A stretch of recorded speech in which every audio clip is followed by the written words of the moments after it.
Back in September of 2017, my girlfriend and I of 3 years ended up going through an extremely bitter breakup, and since we were living together, I boxed up my stuff and moved out on October 1st. I stayed in a hotel for almost 2 weeks, and working by day and then searching for apartments by night, but most of the places I saw advertised online were, in a word, depressing. My initial searches excluded all shared apartments because I did not like the idea of having some random roommate. But as time went by and my hotel bills started creeping towards 4 figures, I started dropping more and more of my search filters. I started to seriously consider the possibility of having a roommate, especially if I could meet them prior to moving in, so I could kind of assess if they were going to be a problem or not. Everyone I talked to on the phone seemed either sketchy, unreliable, or a combination of the two. But then, right when I'm about to give up, I met Florian. Florian was seeking a roommate to help pay the rent on his 2-bedroom apartment in Bushwick, and when I clicked on the photos of his place, I was shocked. The apartment was really, really nice, kind of like a rustic warehouse type of vibe, but all the fittings and furniture looked brand new. But the best thing was what Florian wrote in his little About Me section. He'd written something like, "I work exclusively at night, so you have the apartment to yourself in the evenings, but I require complete silence during daylight hours." I just started working from home at the time, and complete silence in the day was exactly what I was looking for. I sent him a message, we spoke on the phone, and then I arranged to stop by the apartment to talk face to face. The place was even nicer in person, and in many ways, Florian seemed like the ideal roommate. He was tall, this skinny Estonian guy, very dry and reserved, and wore a dark turtleneck and glasses. He said he was a filmmaker and was undertaking a project that exclusively involved night shoots, hence why he'd be out of the apartment by sundown. He was a sober vegetarian, but didn't mind if I kept meat or alcohol in the apartment. In fact, he didn't seem to care what I did, so long as I didn't smoke or make any noise whatsoever during the daytime. After explaining my situation and why silence during the day was ideal, I decided to test out his sense of humor and ask if he was a vampire. He didn't laugh. He didn't even crack a smile. He just replied, "No. As I said, I'm a vegetarian." And thankfully, my attempt at humor didn't spoil my chances, and since I volunteered my share of 3 months' rent in advance, he offered me the room right there and then. The following Monday, I was moving my stuff into the apartment. I had to wait until after 7 p.m., but with the help of a very flexible moving company, I had everything moved in by 11, and by the end of the next day, I was unpacked and settled in. Living with Florian was like living with a ghost. He kept his end of the staying silent deal by being a ninja whenever I was asleep, and since sometimes I go to the gym or go grocery shopping around the time he left for work, we'd sometimes go days at a time without seeing each other. I had a quiet place to work during the day and had someone who wouldn't infringe on his schedule or lifestyle while paying half the rent. It was ideal, really. But sometimes Florian was so quiet it was almost spooky. I'd wake up, head downstairs to make my coffee, and walk into a spotless kitchen. But then when I opened up the fridge, there'd be a week's worth of vegetarian meal prep all boxed up and ready to go, when the previous night there had been nothing but a few beers and my leftover box of halal cart street meats. I know that might sound like a weird thing to complain about, but I'm not even really complaining about it. I guess what I'm trying to say is that was the closest thing to a red flag I ever got with Florian, and I kind of wish there had been more to go on. And so, for the first 7 to 8 weeks, I lived in a state of almost complete bliss. I'd somehow managed a clean break from my ex-girlfriend, so although it still bothered me somewhat, it wasn't like she was blowing up my phone, and she certainly didn't know where to find me. And then having my brand new, uber-quiet, super Gucci workspace with its minimalist decor and monochrome color scheme made it very easy to pour myself into my projects, find my peace, and just sort of move on. I'd found the perfect temporary living arrangement, or at least I thought I had. One day, I finished work at around 5, walked down the block to get some noodles from the good old Cantonese place. Then, when I was walking back to the apartment, I felt my cell phone buzzing in my pocket. It was Florian. And when I answered the call, he asked me in his typically dry tone for a favor. The location that they had in mind for that night's shoot was, in his words, unavailable, and to avoid having to reschedule the entire shoot, Florian wanted to know if he could use the apartment. He was very apologetic, promised it to be a one-time only thing, but told me that I'd have either to vacate my apartment for the evening or remain in my bedroom for the duration of the shoot. I told him it was no problem, especially if it was just a one-time deal, then told him that I'd meet him back at the apartment. About an hour later, Florian arrives with his two friends, one guy and one girl, and they have a bunch of what appeared to be equipment bags with them. The girl was small and attractive, and the guy was a little bit overweight and balding, and despite being American, both shared Florian's sort of art hipster vibe and were just as quiet and reserved as he was. Once they were ready to set up, I grabbed my laptop and stuff and then started walking up to my room. The apartment had a small second floor when Florian asked if we could talk in private. I invited him into my room, asked him what he wanted to talk about, and for the first time since I'd known him, Florian had some semblance of emotion on his face. Florian looked unusually concerned as he explained how some might consider his project to be, quote, unusual. It required complete immersion on the part of the cast and crew, which was why under no circumstance was I to leave my bedroom during the shoot. And this was around 8 p.m., and I was due to sleep at around 11, so I had no problem retiring to my room to play some Civ or just watch Netflix until I dozed off. Now, Florian said that that was good because the shoot was going on until about 1 o'clock in the morning. Obviously, I wasn't all that excited at the prospect of having my sleep disturbed, but that led Florian to ask if I had a good pair of earplugs or some headphones that I could use to drown out the noise. But then that got me thinking, what kind of noise was he talking about? I half-jokingly asked if he was making an adult movie down there, and in his typically dry fashion, he said no, that was not the kind of movie he was making. And my curiosity was pretty truly piqued at this point, so I asked him what kind of noises I could expect to hear, and in response, Florian told me something I'll never forget. He told me, "You might hear some things that might frighten or disturb you, but I can assure you no matter what you hear, it is merely a simulation, and there's no reason for you to be alarmed." I asked Florian if he was making some kind of horror movie, and he said no. It wasn't a horror movie as such, but it did contain elements which some people might associate with horror films. Apparently, this is why it was so important that I wear headphones or earplugs, otherwise I might not be able to sleep. I told him as long as there wasn't any screaming, we'd be fine, and that's when Florian asked again if I wouldn't be happier just vacating the apartment until 1 a.m. Honestly, I was way too tired to head out to some bar and force myself to stay awake until 1, and since I had a good pair of noise-canceling headphones that I could use, I figured I'd just brave the noise and, at worst, stay up until the small hours watching movies extra loud until the shoot finally finished. And the plan worked perfectly for a while, and for the first hour or so, I didn't even have to switch on the noise-canceling setting on my headset.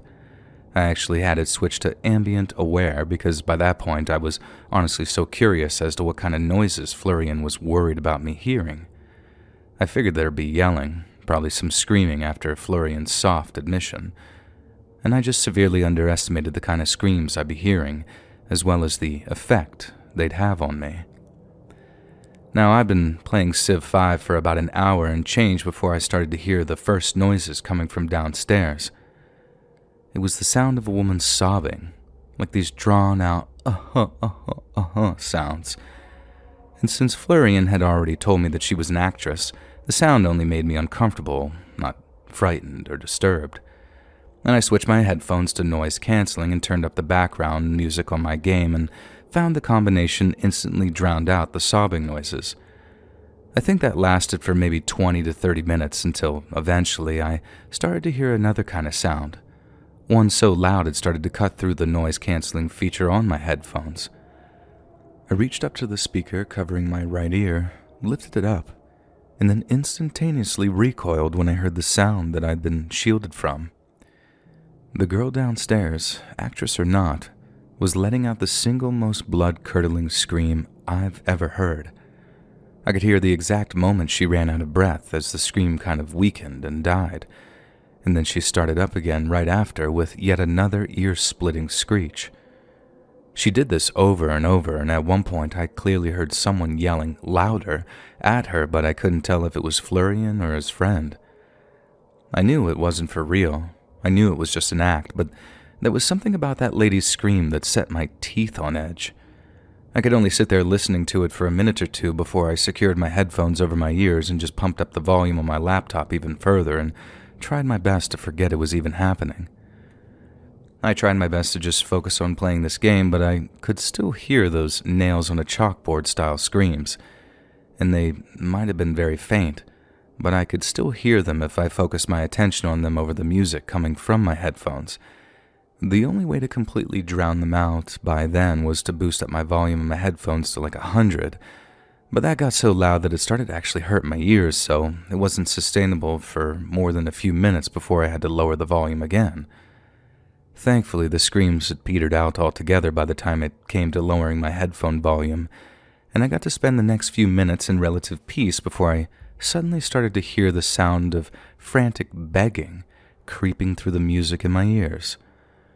Once again, I lifted my headphones, and once again, I heard some skin-crawlingly convincing acting from the lady downstairs. Only this time, she wasn't screaming. She was begging through tears and shallow breaths. She kept saying, "No, please, no. Please, God, no," and other variations on that theme, and she did it non-stop for about 14 straight minutes. I guess talking loudly was easier on her vocal cords than balls-to-the-wall screaming, but that allowed her to do it unceasingly for way longer than she screamed for. Again, I was thankful that I was able to just drown it out without deafening myself with the music from the game that I was playing, but somehow, all the begging got to me even worse than the screams did. And I swear to God, even with Florian's warning that the whole thing was just acting, every fiber of my being wanted to make her stop. I guess it bothered me in this sort of deep, lizard brain kind of way. Something passed down from our ancestors that means when you hear someone begging for their life or screaming in agony, it's impossible to just sit there and ignore it. And that's why, even when I couldn't hear the girl begging and sobbing anymore, I could still sort of feel it, you know? The screams came and went for another few hours, then around 10:30, I decided to take a shower and to try and get some sleep. Both upstairs bedrooms were fitted with attached bathrooms, another perk of living there, so I got to drown out the noises with a podcast and running water while I got clean. But then, once I got out of the shower, there was a brief window where I had to get my hair dry before putting my headphones back on, and in that time, I heard the most disturbing thing yet.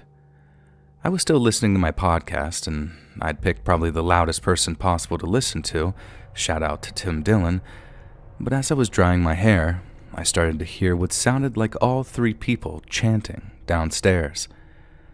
I was kind of curious as to what they were chanting, so I walked over to my phone and lowered the volume on my podcast and heard, "Hail Satan, hail Satan, hail Satan," getting louder and louder. Well, they sure must have been talented actors because they were giving it everything they had, wailing those two words again and again like they were in total ecstasy. I ended up lying on my bed, headphones on, blasting myself with some YouTube playlist called Relaxing Ambient Music that ended up being neither relaxing nor ambient. And when 1 a.m. rolled around and everything finally went quiet, I literally whispered, "Thank you, Jesus," out loud to myself before finally drifting off. And the next morning, I felt kind of groggy after getting less than 6 hours sleep, but as my brain booted up in the shower, I remembered all the screaming and chanting from the night before.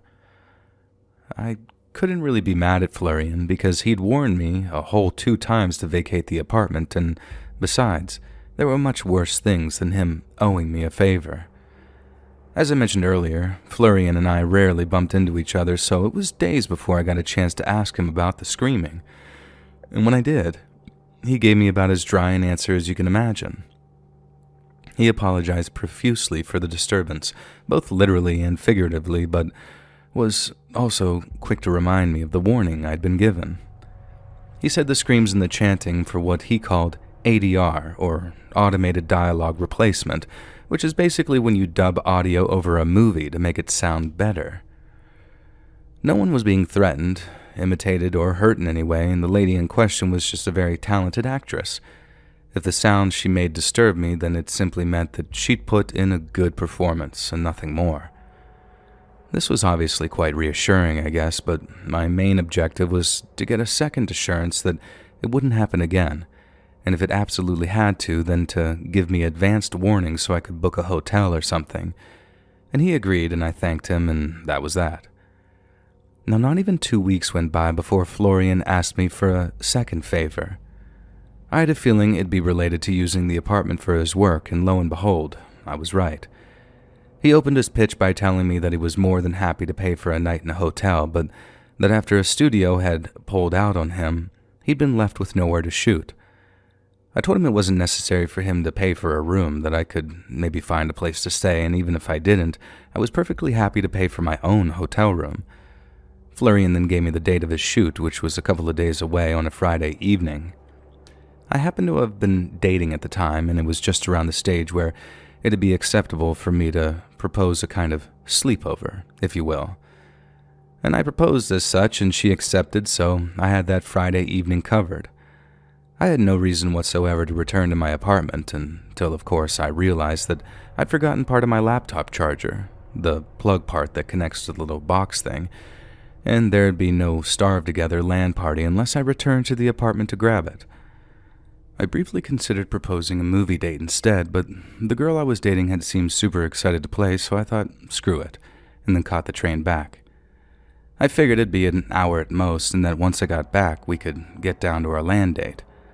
Plus, I called Florian in advance and gave him prior notice that I needed to stop the shooting for all of 30 seconds maximum, then be off the hook for any interruptions. I texted Florian as I was walking to the subway, then, when he didn't reply, I gave him a call once I was back in Bushwick. He didn't pick up on the first call, so I tried again, only for that one to ring out, too. And I figured that he was busy and his phone was set to Do Not Disturb or whatever, so I texted him a second time saying that I was minutes away from the apartment and would only be interrupting him for like a minute max. Again, I got no reply, and I was kind of worried that my intrusion might cause some kind of issue between me and him. And at the same time, I was thinking, I pay my rent, I'm a good roommate, I can be in and out in 30 seconds with a few apologies, and then if Florian's mad, well, I can just deal with that issue as and when it comes. A few seconds later, I'm at my apartment building, walking to the elevator, then a minute more, I was at my door. Since I don't want to disturb too much, I start knocking on the door. I had my key ready, but just like with the texts and calls, I wanted to give Florian as much advance notice as possible. I knocked once, got no answer, then tried calling Florian one last time. He sent that one straight to voicemail, so I knew that he knew that I was trying to get in touch with him. And that's when I started to get a little annoyed. At least work with me, don't just ignore my calls. I get that he was busy, but he literally could have just grabbed my laptop cable, opened up the door, and given it to me, and hey presto, he's back to his shoot. But he didn't. He actively ignored me. So after a minute of waiting for a call or text, I took up my key and opened up my apartment's front door. The first thing I noticed upon closing the door behind me was that someone had taped a bunch of clear plastic sheeting all over the place. They were on all the floors, on the walls, and there were strips hanging between open doorways like they were supposed to be flimsy replacements. And I'm thinking, what the hell? And then I started calling out for Florian. The second I called out, I started hearing heavy footsteps coming towards the apartment's entrance hallway. They were walking with urgency, so right away I'm thinking, uh-oh. And I'm halfway to unleashing a string of apologies when 2 masked men stepped into view. They looked like nightclub security or something. Black suits, black shoes, black shirts, and black ties, all very well fitted. And the only difference was, these guys had these matte black masks on, real thick plastic by the looks of things, and the moment they saw me, they started power walking in my direction. And I'm like, wait, who the hell are you guys? But they didn't say anything. They lunged towards me, gripped me up, and then the next thing I know, they're slamming me down onto the floor so hard it knocked the wind out of me. I'm lying there for a moment trying to catch my breath, then when the fight comes back to me, I'm trying my best to buck them off, and I'm failing miserably. The whole time I'm yelling at the two guys, "Who at the F are you doing? Get the hell off me." But again, they just completely ignore me and start yelling, "Intruder." I'm like, I'm not an intruder. I live here. And right then, I hear the crackle of a stun gun before I feel this intense pain shooting up my leg, and suddenly, I can't move or talk anymore. I tried to carry on fighting when I realized that I could move again, but I was so frazzled from the stun gun that I felt like it had drained my battery or something. There was nothing left in my tank, and all I could do was just lie there while those two heavies had me pinned, and wait until I had another opportunity to escape. I was still yelling for them to get off of me when someone down in the apartment's open sitting area, who I couldn't see, asked in a very authoritative voice tone what was going on. I immediately went quiet. Then one of the two masked men repeated the same word, "Intruder." And the person who spoke, whose voice I didn't recognize, then told them, quote, "Remove me." The two heavies immediately dragged me into the hallway outside the apartment, dumped me on the ground, then went back inside and closed the door behind them. I was like, what the hell just happened? And then after I picked myself up, my first instinct was to call the cops.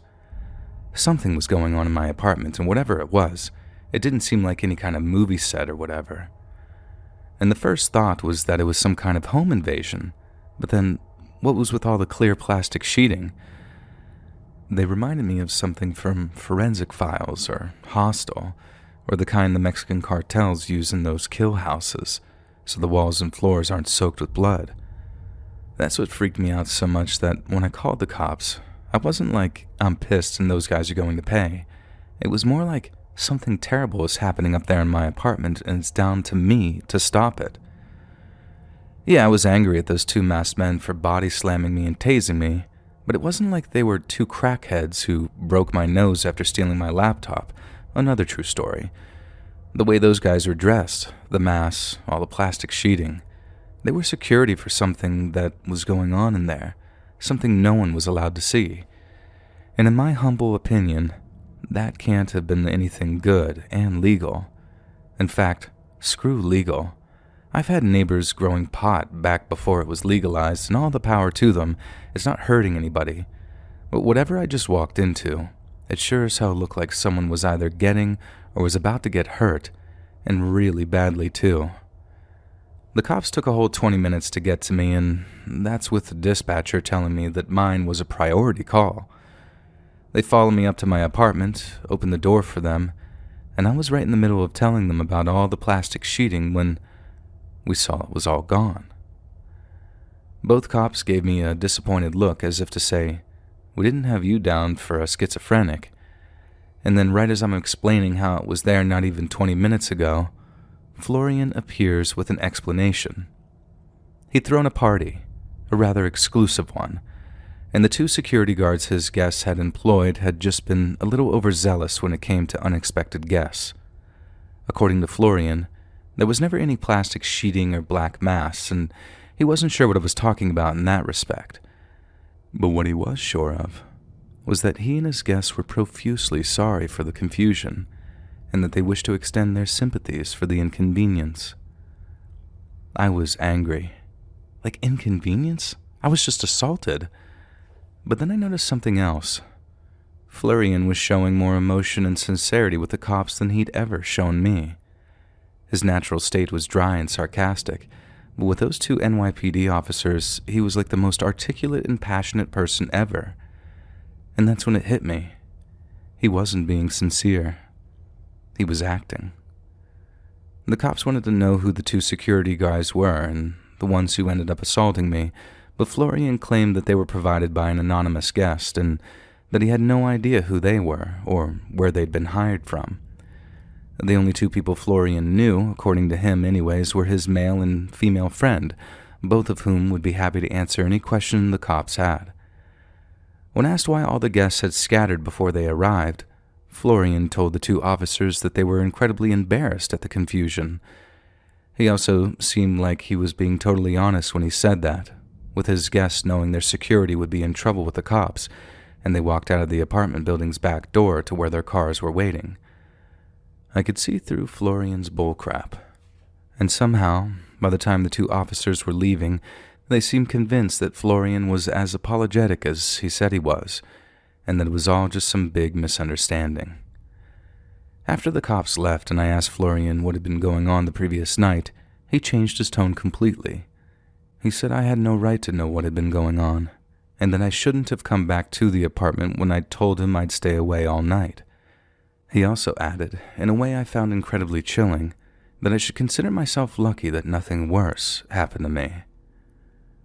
And I couldn't believe the sudden switch-up. He put on such a good act for the cops that when he turned, it was like seeing him transform or shapeshift or something like that. He told me he wanted me to move out, and I told him I was planning on it, and then I spent the next few days searching for other places to live before finally finding one that suited my budget. I was lucky, though. I found somewhere decent pretty quick, and to be frank, I was close to living in my car because I did not feel safe around Florian anymore. And to this day, I don't know what he and his friends were doing up there, and actually, I kind of don't want to know either. And that wasn't always the case. I used to spend many an hour trying to figure out what he was really doing because, whatever it was, I didn't think it was anything even remotely innocent.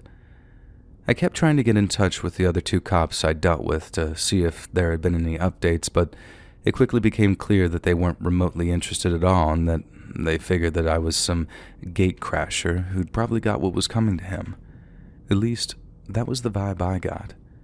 Because after all, this is New York City, a place where there's a major crime every 4 minutes.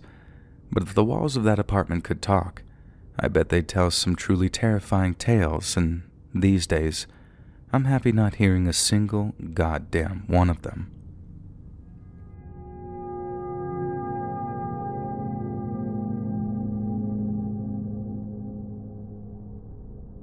Back in 2009, when I had just turned 22, one of my best friends since childhood met a girl on Facebook. Dean was a bit of a trailblazer in many respects because back then, we thought of him having a Facebook girlfriend as pretty sad, whereas nowadays, meeting on dating apps or sliding into DMs on social media is a totally normal way for couples to find each other. We used to joke about her being a catfish before catfishing was even really a thing. We didn't use that exact term, but there were a lot of jokes about Louise turning out to be a Louis who was 3 times his age. Turns out, Louise was a real person, and when we met her, we understood why Dean was so smitten. They seemed perfectly matched for one another, and within about 18 months of them getting together, Dean announced that he was moving down to Bournemouth so they could be closer. We were gutted to see him go because Bournemouth is a 7-hour drive from where we grew up in Durham, and without a car, it wasn't like he could pop home whenever he liked because the trains took even longer and the fares were outrageous. Since Louise lived with her mom and brother, Dean started looking for flats down in Bournemouth, and then when he got a bit of money saved up and had somewhere to live, off he went. We later found out that he'd moved into a shared apartment just outside of the city center and that he quickly found a job as a kitchen porter, so he didn't burn through too much of his savings. His job was all right, his relationship was flourishing, and the only thing stopping him from getting a flat with his girlfriend was the fact that she didn't have a job yet. On top of that, his new flatmate sounded like a sound fellow, too. The only thing was, Dean wasn't very forthcoming when it came to information about him.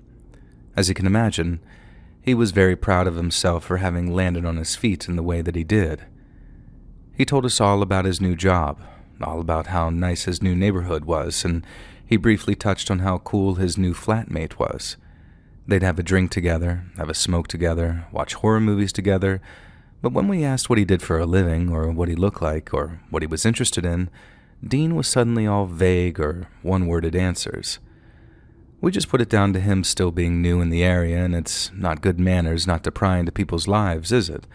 And regardless, we were pleased that he was doing well, even if it did mean seeing less of him.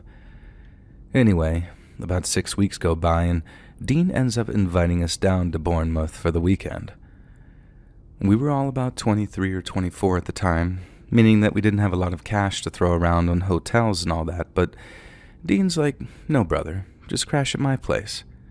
We drove down on Friday morning, got there in the late afternoon, then went looking for Dean's flat out near a place called Boscombe. We found it no problem. Our mutual friend beeped his horn when we were outside, then we had an ecstatic reunion in the car park of his apartment block. We hadn't seen Dean in nearly 2 months, so we were over the moon to be reunited. But after he invited us inside for a cup of tea and a chinwag, we realized something wasn't quite right about him. He looked pale, he looked like he'd lost weight, and he looked like he wasn't sleeping very well either. And not only that, but the flat that he was living in was an absolute pigsty. We didn't bring it up right away, but we were too busy chatting about this and that and trying not to break into our beer stash too early. But in the end, I asked him if he was feeling up to a few drinks that night because he looked a wee bit peaky. And I'll never forget how he let out a deep sigh before talking, and when he did, he told us that the last 2 weeks had been some of the most difficult of his whole life. Dean's new flatmate had started out as a sound fella, but then after a few weeks, he'd started letting his true colors show. The flat was in such a sorry state because Aaron never, ever cleaned up, and the only way Dean had been roped into living there was that the landlord had scrubbed the place down and made sure Aaron was out of the flat during the viewing. I wouldn't go so far as to say that Aaron and his landlord conspired to trick Dean into signing a 6-month contract because, from what I gathered, they loathed each other with a passion. But they both had something to gain from Dean living there, so I suppose there was some degree of collaboration. You see, Dean hadn't moved into a cozy apartment with an eccentric but playful older roommate. He was living with a mentally unstable alcoholic who never paid his rent and was prone to violent, psychotic outbursts. He just hadn't realized it until it was far too late. Dean said that when he first moved in, he met an Aaron that liked the same kind of music, liked the same kind of films, and who made him feel as welcome as possible by handing him a can of beer every 5 minutes. But then Dean started to realize that Aaron drank pretty much all day, every day, and that by work, Aaron meant that he went out stealing. He didn't tell Dean what he did to make money at first, but once he seemed on the level, he told him that he shoplifted, burgled, went out stealing money from blackout drunks on a Saturday night, just about anything but make an honest living.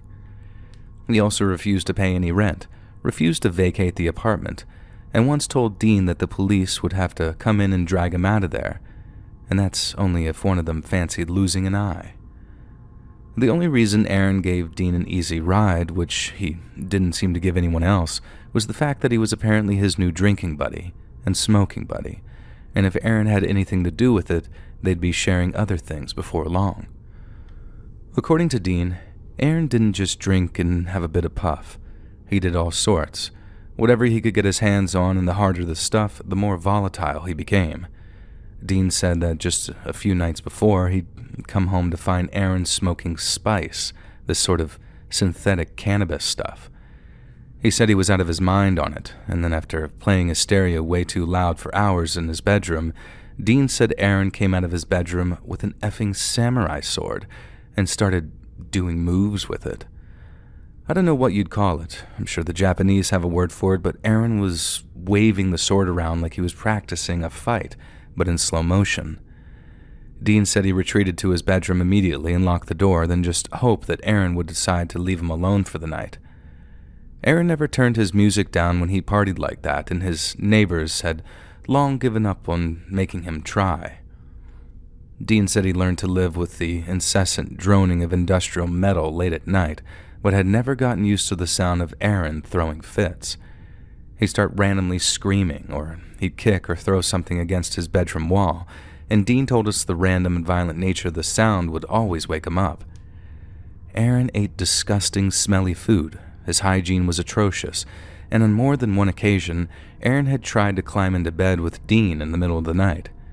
He'd obviously needed to start locking his door, but he couldn't spend his entire life in his bedroom. What Dean really needed was help getting the hell out of there at a time when Aaron couldn't notice he was leaving. Apparently, Dean had already raised the prospect of moving out after he and Aaron had a minor disagreement over something, and Aaron exploded. He asked what his problem was, if he didn't like him, and if he didn't like him, he should just come out and say it so they could settle their problems like men and not little girls. Aaron's words, not mine or Dean's. Dean had managed to talk his way out of that one, but he realized that if he was going to make an escape, it had to be a quick one, and without Aaron being aware. And that, ladies and gentlemen, was the real reason he'd invited us down for the weekend. Not for a little reunion with the boys. Dean was planning a not-so-great escape. Now, he'd told us all of this, and we still hadn't met Aaron yet. But by that stage, and to be perfectly honest with you, I was a bit nervous about the prospect. I mean, once we'd heard about the whole samurai sword thing, a replica, but still sharp, and how he was so quick to go and grab it, that definitely added a scary dimension to the whole thing. It wasn't a case of just helping Dean move some boxes. We had to plan the whole thing like some type of military operation. And what's worse, we had to wait 48 hours until Sunday to do it, as Aaron would most likely be in the apartment until Sunday afternoon, at which point he'd go out stealing and try to earn a bit of drug money. Then suddenly, right as we agree that Sunday is the day that we help Dean move, we hear keys sliding in the flat's lock, signaling that Aaron had returned home.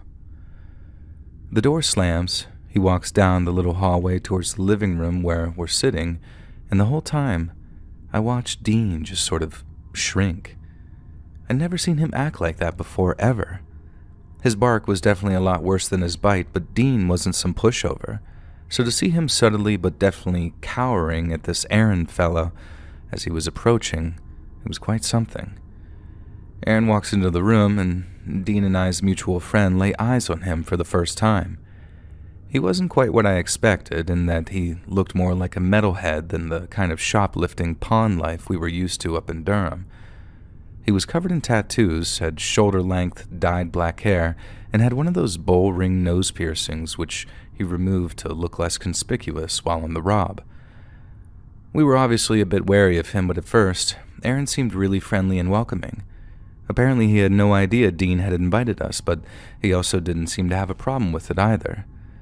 In fact, not only did he seem keen to have us stay for the weekend, he thought it was a good excuse to throw a party. Dean played along, as did we, as Aaron talked about inviting some girls over, getting a few bags and bottles, and all meeting back at the flat in a few hours once it had gotten dark. Dean then says that he wants to walk us around the area a bit, show us the pub that he liked to drink in, then we popped out after saying our goodbyes to Aaron. Now, as you can imagine, first thing we bring up when we're out of the flat was something like, "What the hell are you doing agreeing to a party tonight? This fellow goes mental when he adds a few lines and you're putting us in harm's way. Blah, blah, blah, blah."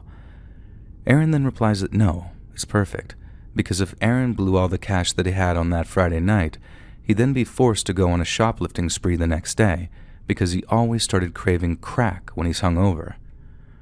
And our jaws were just on the floor.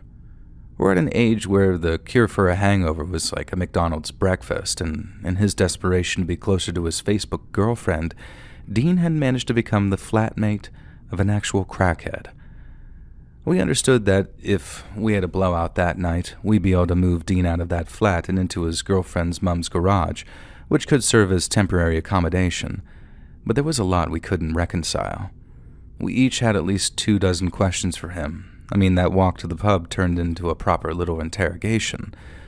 But all of the questions we asked, like, why didn't you leave earlier, or why don't you just get the police involved, all of his answers came down to one of two things.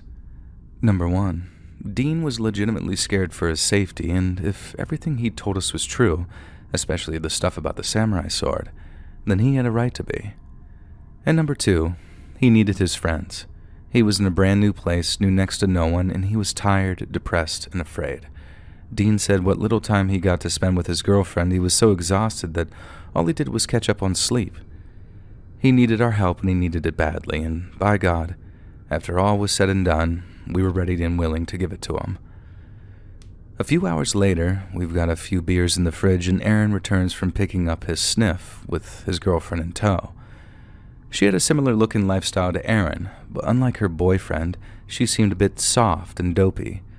No offense to the girl, but she seemed a bit slow, like she'd only ended up being Aaron's girlfriend to begin with because he found her easy to manipulate. And that might sound a bit harsh, but that's honestly the reading I got after meeting her, and it's also my way of saying that while Aaron was a maniac, his girlfriend was just a bit daft. Now anyway, we're all sitting around and drinking, and while Aaron thinks we're having a party, me and Dean's mutual friend were basically there as bodyguards. Aaron was nice and friendly at first, but as he worked his way through beer after beer and started doing some harder drugs with his girlfriend, he started to get more and more aggressive. It started when he was doing lines. He offered Dean and me's mutual friend some, and when he declined, he started berating us about how we were no fun.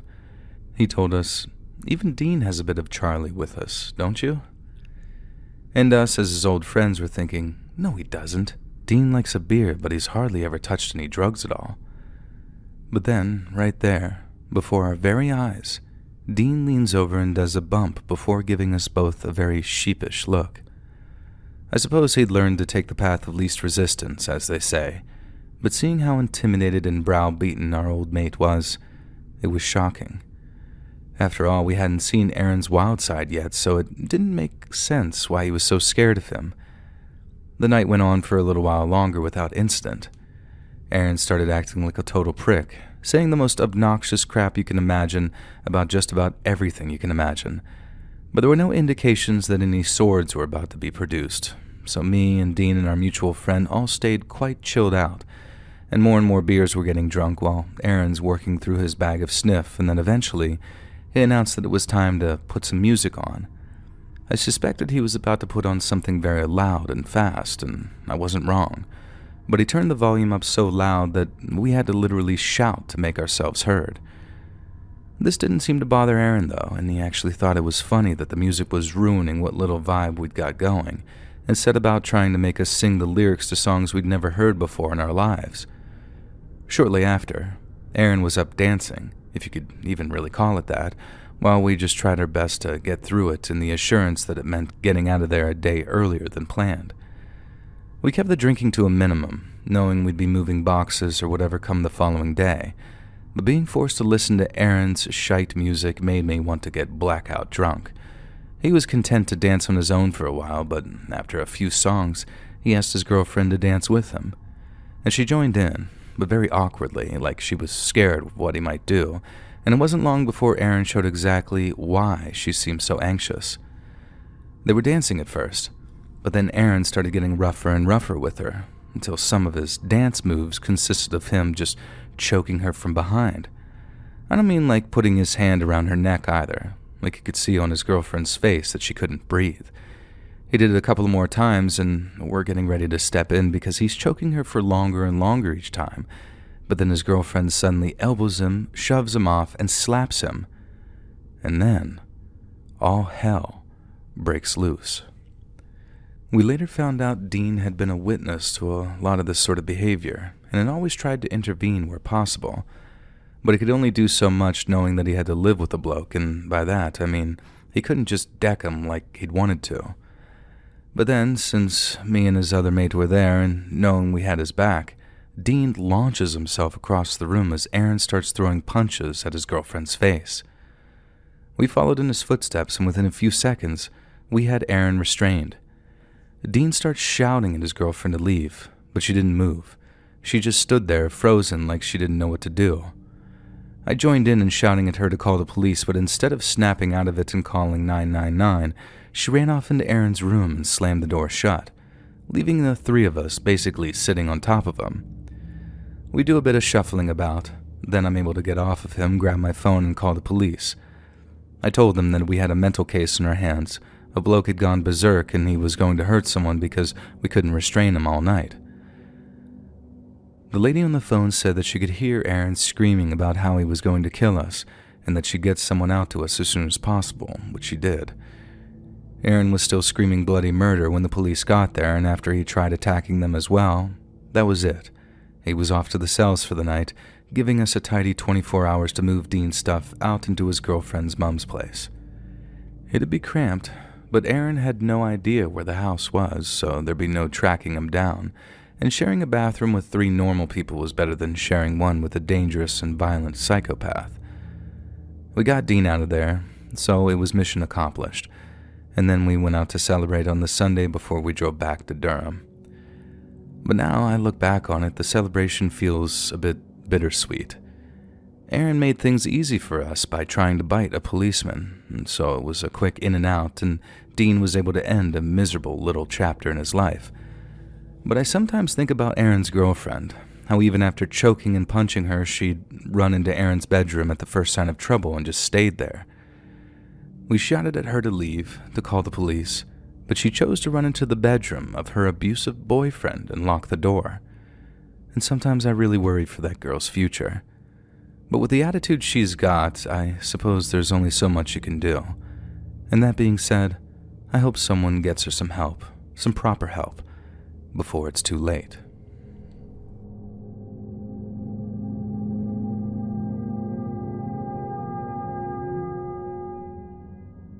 I was a real idiot when I was younger.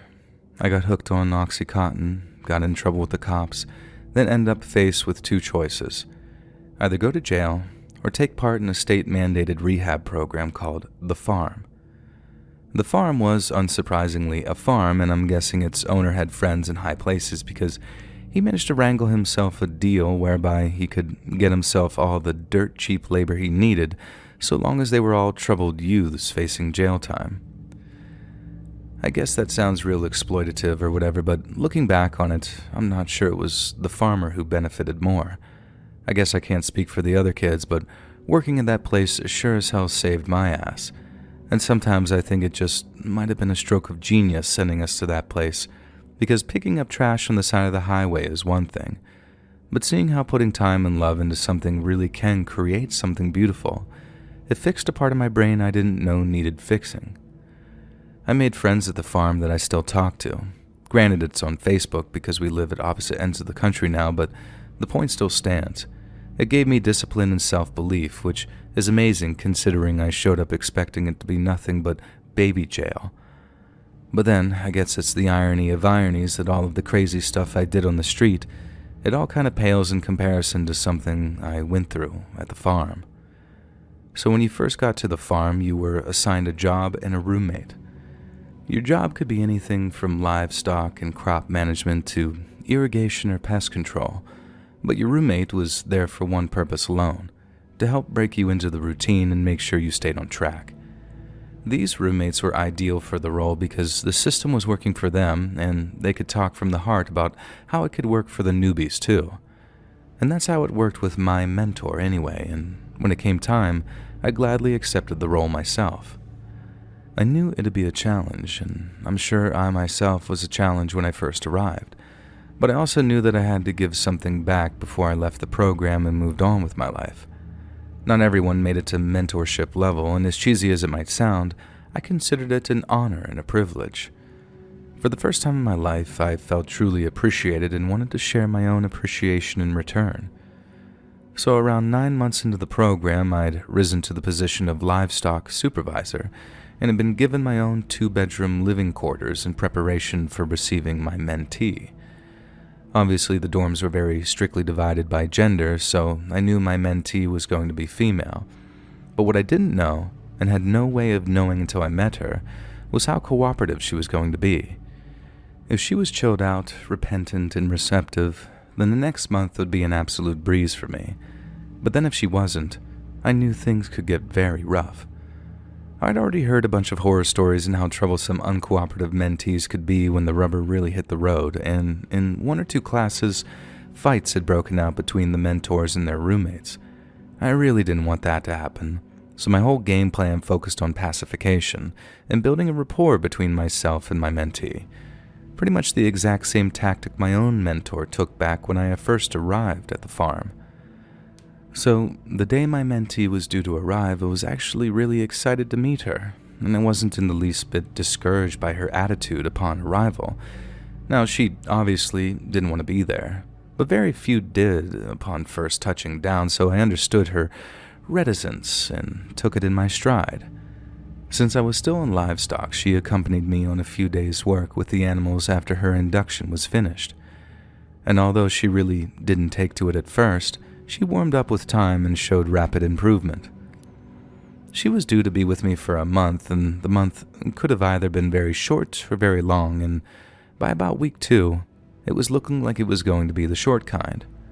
Shauna, my mentee, was fitting and well, and although her attitude needed major work sometimes, we were making some major breakthroughs together. And then came the day that the cops arrived, 2 of them, and I spotted them talking to a very concerned-looking group leader. I walked over, mainly intent on listening in on what they were saying, but when the group leader spotted me, she called me over to talk. I found out the cops had driven all the way out from the city because they were looking for someone, and that someone just so happened to be my mentee, Shauna. They didn't just want to talk to her either.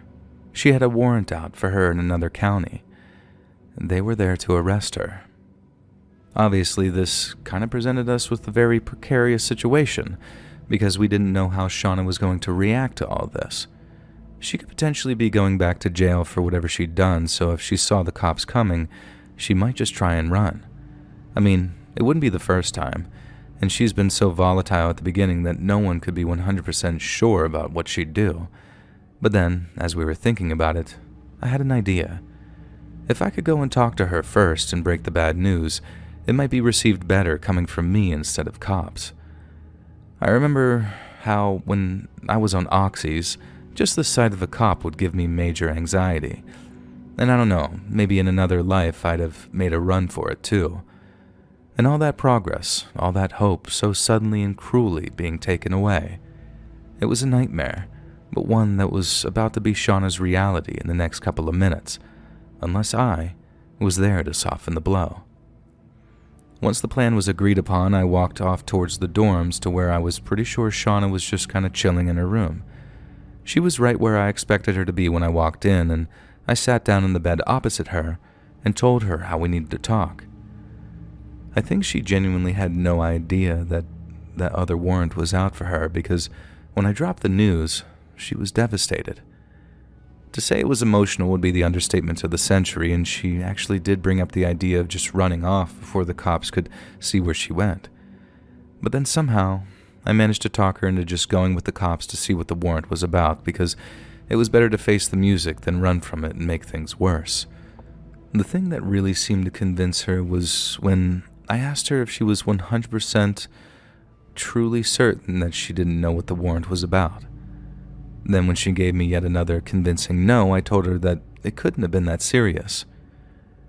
She'd remembered robbing a liquor store or shooting someone, but if she seriously didn't remember and wasn't blackout drunk when it happened, then it couldn't have been any worse than a missed court date or a traffic violation. Shauna calmed down a little like, damn, you're right. And after promising that the group leaders would put in a good word for her so that she might be able to come back, she agreed to follow me over to where the cops were waiting. I remember how we were walking side by side after we left the dorms, but when we turned the corner of the community hub and the cops came into view, Shauna slipped from my side and started to drop back just a little. It was obviously just a little hesitancy on her part, but I figured we were over that and kept encouraging her. But when I looked back in her direction after she totally slipped from me, I didn't notice that she was reaching for something. But she must have been, because I looked back towards the cops and the next thing I know, there's a knife at my throat. I just froze for a few seconds, and feeling the knife to my throat was one thing, but realizing it was Shauna that was holding it was another thing entirely. I was completely blindsided, and all I could do was just stand there as Shauna held my head with one hand and the knife with the other, as cops drew their weapons and started to approach. Shauna started telling me to walk backwards, which I did, but I think the movement kind of kicked my brain into life because the words, "What are you doing?" just started tumbling out of my mouth. I said stuff like, "Shauna, what are you doing? Shauna, think about what you're doing."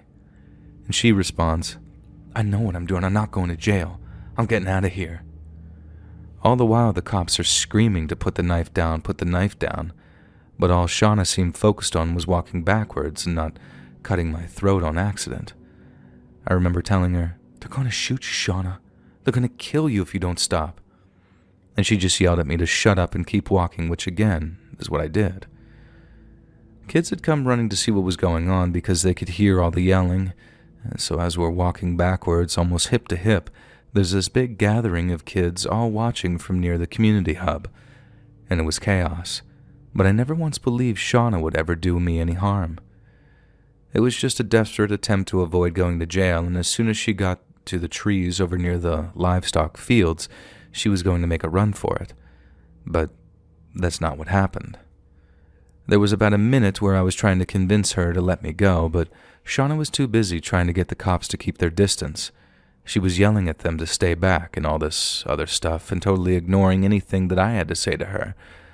But then there was this moment when she stopped, and it was like she came back to me for a second. At first, she told me to shut up again, but I kept telling her how what she was doing wouldn't work. If the cops didn't catch her on foot, she'd end up running from them on her own in a place where she was unfamiliar with. If she stuck to the roads, she'd be in cuffs within hours, but if she stuck to the woods, it'd be her versus the bears and cougars and Mother Nature. And I told her again, "This won't work, Shauna." And in reply, she told me, "Yes, it will, because they'll be too busy trying to save you than to chase me." I could write all night, I guess, and still not even get close to how terrified those words made me feel. And like I said, I was 99.999% convinced that Shauna meant me zero harm and had just panicked when she realized she was going to jail. But maybe she even remembered what the warrant was about and remembered that it was way worse than she first thought. Who knows? Not like she's around to ask her either.